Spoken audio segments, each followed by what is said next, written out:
Reserve bank of Australia cash rate 4.35% തന്നെ നിലനിർത്താൻ തീരുമാനിച്ചു.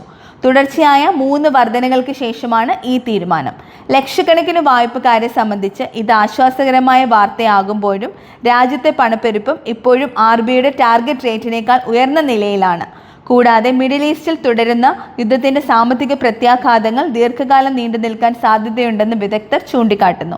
Reserve bank governor Michel Bullock സാമ്പത്തിക സാഹചര്യങ്ങൾ വിലയിരുത്തുന്നതിനായി ജാഗ്രതാപരമായ സമീപനമാണ് RBI സ്വീകരിക്കുന്നതെന്നും പണപ്പെരുപ്പത്തെ നിയന്ത്രണ വിധേയമാക്കുകയാണ് ബാങ്കിന്റെ പ്രധാന ലക്ഷ്യമെന്നും പറഞ്ഞു. എന്നാൽ ഓസ്ട്രേലിയ മാന്ദ്യത്തിലേക്ക് നീങ്ങുമെന്ന് RBI പ്രതീക്ഷിക്കുന്നില്ലെന്നും അവർ വ്യക്തമാക്കി. സാമ്പത്തിക വളർച്ചയെ ചുരുക്കുകയല്ല, മറിച്ച് അതിന്റെ വേഗത കുറച്ച് പണപ്പെരുപ്പം ടാർഗറ്റ് റേറ്റിലേക്ക് തിരിച്ചെത്തുകയാണ് ലക്ഷ്യമെന്നും മിഷേൽ ബുള്ളോക്ക് പറഞ്ഞു. കൂടാതെ ഈ വർഷം മറ്റൊരു പലിശ നിരക്ക് വർധനയ്ക്കുള്ള സാധ്യത തള്ളിക്കളയാനാവില്ല എന്നും അവർ വ്യക്തമാക്കി.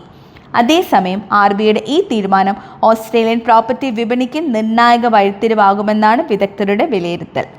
പലിശ നിരക്ക് തൽക്കാലം മാറ്റമില്ലാതെ തുടരുന്നുവെങ്കിലും വരും മാസങ്ങളിൽ സാമ്പത്തിക സാഹചര്യങ്ങൾ അനുസരിച്ച് RBIയുടെ അടുത്ത നീക്കങ്ങൾ നിർണായകമാകുമെന്നും ഓഗസ്റ്റ് മാസത്തിൽ തന്നെ വീണ്ടും പലിശ നിരക്ക് വർധന പരിഗണിക്കപ്പെടാൻ സാധ്യതയുണ്ടെന്നുമാണ് സാമ്പത്തിക നിരീക്ഷകരുടെ വിലയിരുത്തൽ. ലിജ ചാക്കോ, 24 ഓസ്ട്രേലിയ.